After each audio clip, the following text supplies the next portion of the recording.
হযরত মুআজ আর মুআওয়াজ রাদিয়াল্লাহু আনহু বদরের যুদ্ধে যাওয়ার জন্য উদগ্রীব হয়ে রইলেন। এর মধ্যে মুআজ একটু বড় আর মুআওয়াজ ছিল ছোট। যুদ্ধে যাওয়ার জন্য একটা নির্দিষ্ট বয়স থাকতে হয়, হতে হয়। মুআজের হয়েছে, কিন্তু মুআওয়াজের সেই বয়স হয় নাই।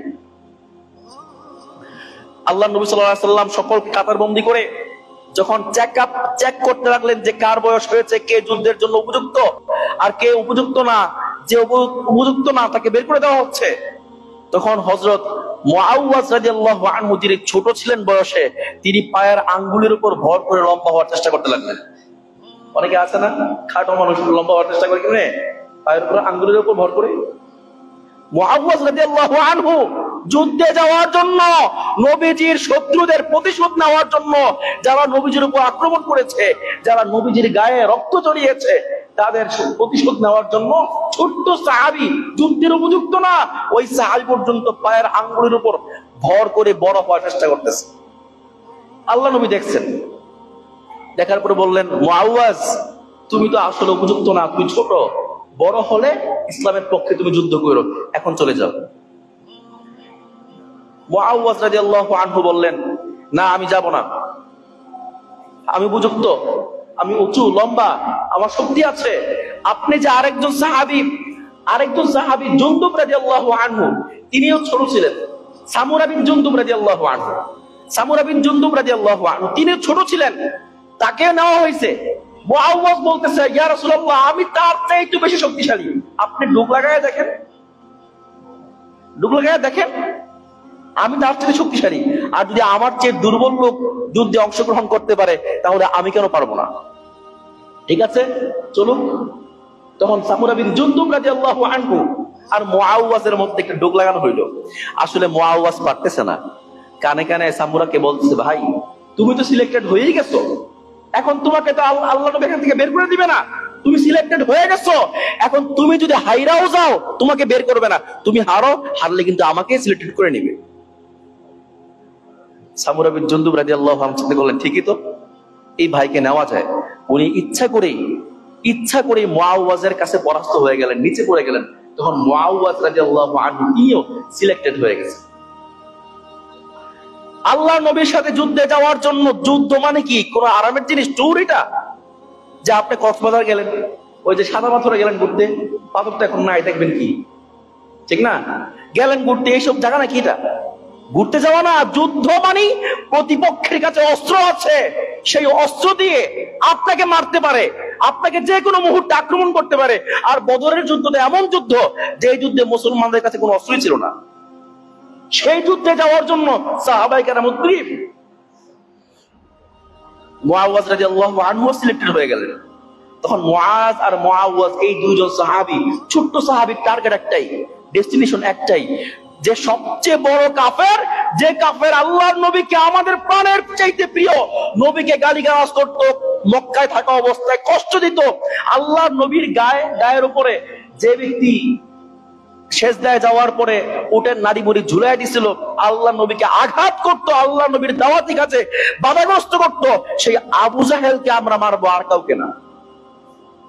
সবাই যখন কাতারবন্দি হয়ে দাঁড়াইলেন, মুআজ আর মুআওয়াজ একসাথে দাঁড়াইছে, এর পাশে দাঁড়াইছে হযরত আব্দুল্লাহ বিন মাসউদ রাদিয়াল্লাহু আনহু। কে? আব্দুল্লাহ বিন মাসউদ রাদিয়াল্লাহু আনহু। মুআজ আর মুআওয়াজ এই যুদ্ধের ময়দানে যখন যুদ্ধ শুরু হয়ে গেছে, তখন আব্দুল্লাহ বিন মাসউদ কে বলতেছে, চাচা, আবু জাহেল তো কোনটা? আবু জাহেল কি? আমরা তো চিনি না, আবু জাহেলকে চিনা দেন তো। আব্দুল্লাহ বিন মাসউদ বলতেছে, তোমরা ছোট্ট মানুষ, তুমি আবু জাহেলকে দিয়ে কি করবা? আবু জাহেলের তো অনেক প্রোটেকশন থাকে, তার সাথে অনেক লোক থাকে, তাকে প্রোটেকশন দেয়, তোমরা আবু জাহেলকে দিয়ে কি করবা?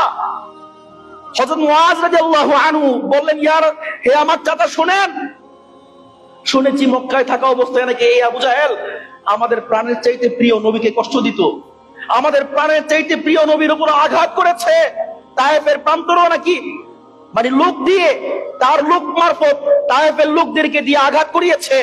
আবু জাহেল নাকি প্রত্যেকটা জায়গায় আল্লাহ নবীকে বাধাগ্রস্ত করেছে। সেই আবু জাহেলকে আমরা যেখানেই পাবো সেখানেই শেষ করার আগ পর্যন্ত আমাদের এই দেহ নিয়ে মদিনায় ফিরে যাব না। হযরত মুআজ এবং মুআওয়াজ রাদিয়াল্লাহু আনহুকে মানে হযরত আব্দুল্লাহ বিন মাসউদ বলতেছেন এইভাবে যে যখন মানে পার্শ্ববর্তী কোনো শক্তিশালী কোনো লোককে পাইলে তো মানুষ খুশি হয়, যে আমার পাশে এক শক্তিশালী একজন লোক আছে, আমার উপর কেউ আক্রমণ করতে আসলে সেই সাহাবী আক্রমণ প্রতিহত করবে, ঠিক না? ব্যাপারটা এমন হয় না? বুঝেন না? এমন হয়।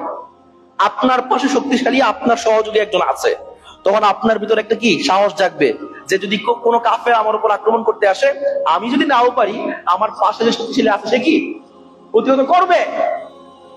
প্রথমে তো আব্দুল্লাহ বিন মাসউদ বলতেছে, আরে আমার পাশে কে দাঁড়াইছে, বাচ্চা তুলে দাঁড়াইছে। পরে যখন এদের হিম্মত দেখলো, এদের ডেস্টিনেশন দেখলো, যে কি এত হিম্মত, এত আগ্রহ, সবচেয়ে বড় কাফেরকে হত্যা করবে, এত সাহস দেখার পরে ভাবলো যে অন্য সকল সাহাবায়ে কেরাম না দেখে মুআজ আর মুআওয়াজ ছোট্ট সাহাবী আছে মানে ভালো হয়েছে আমার জন্য। এত সাহসিকতা প্রদর্শন করছে মুআওয়াজ। যখন তুমুল বেগে আক্রমণ শুরু হয়ে গেল, মুসলমানরা কাফেরদের উপর আক্রমণ করছে, কাফেররাও আক্রমণ করছে, মুআজ আর মুআওয়াজের ডেস্টিনেশন আর ভিশন একটাই। ভিশন কি?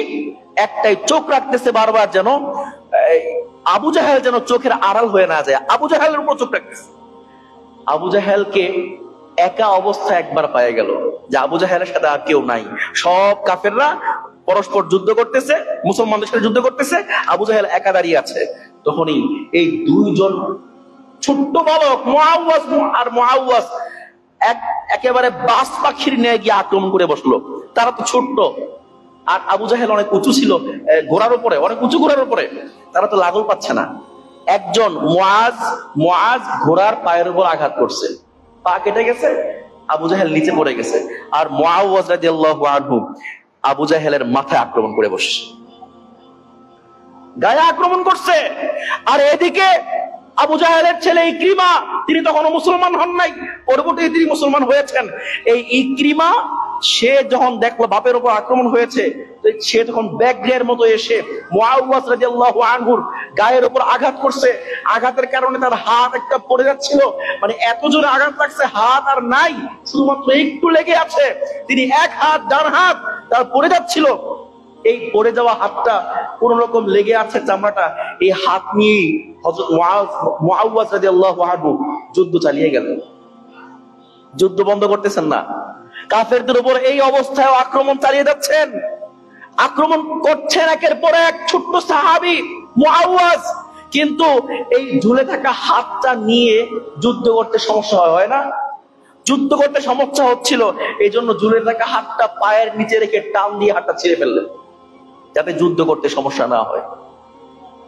একটু কল্পনা করতে পারেন, মানে এমন বয়সের সাহাবী, যে বয়সের সাহাবী যুদ্ধে যাওয়ার উপযুক্তই না, সেই সাহাবীর টার্গেট হচ্ছে নবীর শত্রুকে হত্যা করা।